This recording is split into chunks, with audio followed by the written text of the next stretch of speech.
today? Yeah, well, the purpose of the visit was to see an onshore gas extraction in the flesh.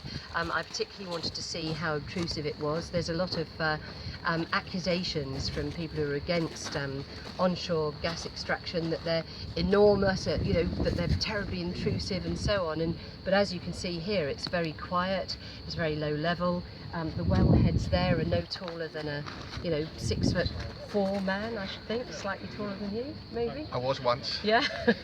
So it's very quiet, it's very small, very unobtrusive, and that I think is important for people if they are considering whether they're willing to see this new opportunity somewhere close to them. They need to see what it might look like. What are the possibilities of further fracking in Warrington? I know there's a site in Padgate as well. Or is there any potential for this site to grow?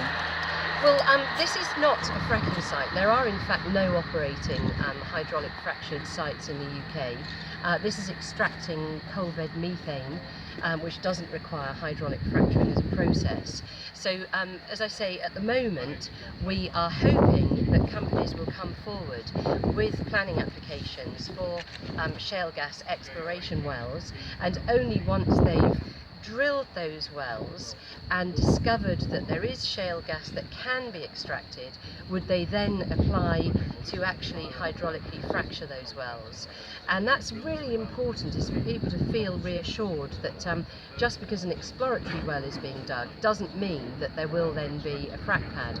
But of course, in the event that shale gas that can be extracted is identified, then we would expect sites like this to pop up, subject to local planning consent, that would then potentially make a significant contribution to the gas needs of the UK over the next potentially 10 or 20 years as we transition to a low carbon economy. Would you say there's potential negative effects as well? There's a lot of controversy around fracking. What would you say to anyone who's concerned about it? Well, I think it's really important to understand exactly what goes on. And of course, we in the UK, we've had 50 years of world-class regulation in extracting oil and gas, both offshore and onshore. So we have some of the tightest regulation in the world. The Environment Agency, the Health and Safety Executive, and of course the Oil and Gas Authority, who issue the licenses in the first place, are all absolutely focused on the safe drilling and exploration and subsequently hydraulic fracturing.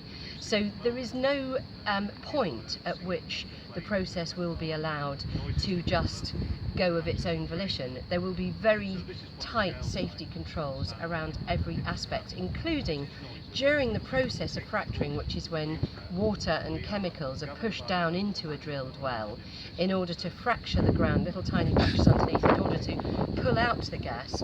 As that process occurs, then any seismic activity, so the little earth tremors that were felt in the Lancashire drills of some years ago now, if that seismic activity exceeded the point that very sensitive instruments could identify, then the fracturing process would be stopped. So, I mean, it's been likened to the sort of same as somebody jumping off a ladder or slamming a door, that sort of level of earth tremor. So I can't stress enough how incredibly tight the regulations will be around hydraulic fracturing.